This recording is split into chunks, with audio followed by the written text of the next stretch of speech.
ಸರ ನಿಮಗೂ ಬದಾಮಿ ಎಲ್ಲಾರು ಕೊಟ್ಟಾರಲ್ಲ ನಮ್ಮವರಿಬ್ರು.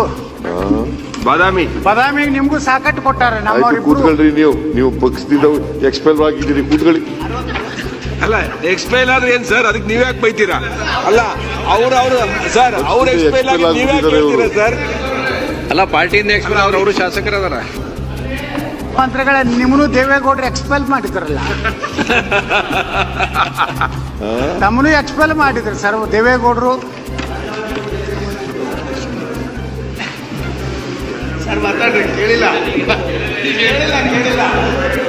ಸನ್ಮಾನ್ಯ ಮುಖ್ಯಮಂತ್ರಿಗಳೇ, ತಮ್ಮನೂ ಸಹ ಅಹಿಂದ ಹೋರಾಟ ಮಾಡಿದ್ದಕ್ಕೆ ದೇವೇಗೌಡರು ಎಕ್ಸ್ಪೆಲ್ ಮಾಡಿದ್ರು. ಹೌದು, ಯಾರ್ಯಾರು ಎಕ್ಸ್ಪೆಲ್ ಮಾಡ್ತಾರೋ ಅವ್ರು ಮುಖ್ಯಮಂತ್ರಿಗಳು ಆಗ್ತಾರ.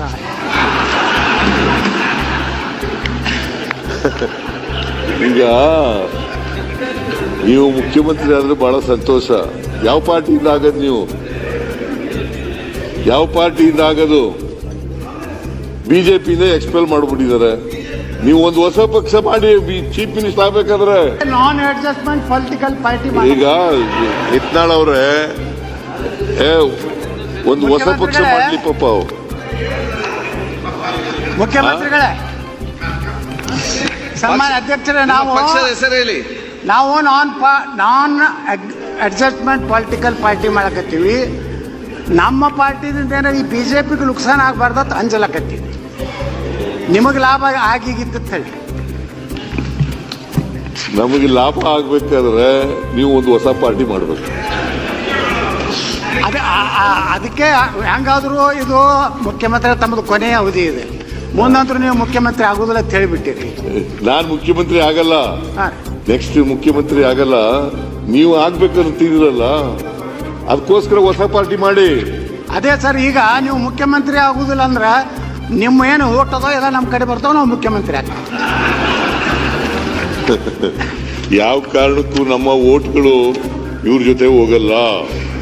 ಯಾಕಂತಂದ್ರೆ ಇವರು ಪರಿಶಿಷ್ಟ ಜಾತಿ ವಿರೋಧಿಗಳು, ಹಿಂದುಳಿದ ಜಾತಿಗಳ ವಿರೋಧಿಗಳು, ಅಲ್ಪಸಂಖ್ಯಾತರ ವಿರೋಧಿಗಳು.